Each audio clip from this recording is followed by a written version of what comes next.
కర్నూలు జిల్లా ఆదోని నియోజకవర్గంలో స్వాతంత్ర్య దినోత్సవ వేడుకలు అత్యంత ఘనంగా జరిగాయి. స్థానిక ఆర్డీఓ కార్యాలయంలో నిర్వహించిన వేడుకల్లో ఆర్డీఓ అన్నదేవి జాతీయ జెండాను ఆవిష్కరించి వందనం సమర్పించారు. ఈ సందర్భంగా ఆమె మాట్లాడుతూ దేశానికి స్వాతంత్ర్యం సాధించి పెట్టడానికి ప్రాణత్యాగం చేసిన మహనీయుల సేవలను ప్రతి ఒక్కరూ స్మరించుకోవాలని, భారతదేశాన్ని అన్ని రంగాల్లో నెంబర్ 1 స్థానంలో నిలపడానికి అందరూ ఐక్యంగా కృషి చేయాలని పిలుపునిచ్చారు. అలాగే ఆదోని ప్రాంత సర్వతోముఖ అభివృద్ధికి, రైతుల సాధికారతకు నిరంతరం కృషి చేస్తానని ఆమె స్పష్టం చేశారు. మరోవైపు ఆదోని మున్సిపల్ కార్యాలయంలో 80వ స్వాతంత్ర్య దినోత్సవ వేడుకలు ఘనంగా నిర్వహించారు. మున్సిపల్ కమిషనర్ మరియు కార్యాలయ సిబ్బంది ఆధ్వర్యంలో జరిగిన ఈ వేడుకల్లో ఎమ్మెల్యే పార్థసారథి పాల్గొని జాతీయ జెండాను ఆవిష్కరించి వందనం సమర్పించారు.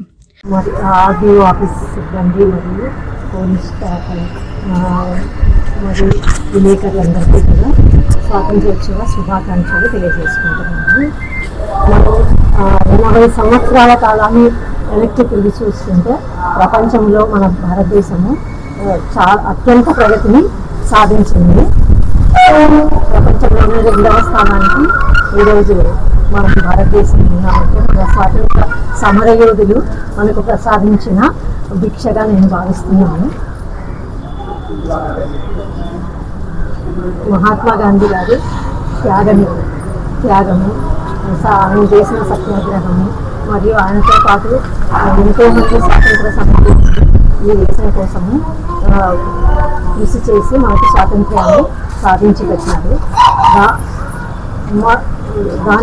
వారిని ఆదర్శంగా తీసుకొని మన భారతదేశాన్ని ప్రపంచంలోని నెంబర్ 1 స్థానంగా ఉంచడానికి మన వంతుగా భారతీయ పౌరులందరూ కూడా కృషి చేయాలని నేను కోరుకుంటున్నాను.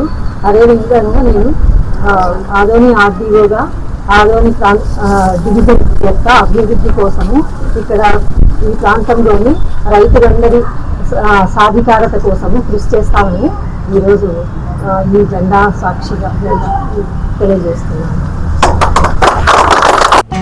వివిడి న్యూస్ టీవీని తక్షణమే సబ్స్క్రైబ్ చేసుకోండి. నోటిఫికేషన్ కోసం క్లిక్ చేయండి. మరిన్ని అప్డేట్స్ కోసం ప్రతి ఒక్క కుటుంబానికి ఉచిత ప్రకటనలు వచ్చే విధంగా మీకోసం మీ ముందుకు వివిడి న్యూస్ టీవీని AP5 నందు 99వ ఛానల్ మరియు యూట్యూబ్ నందు వీక్షించెదరు.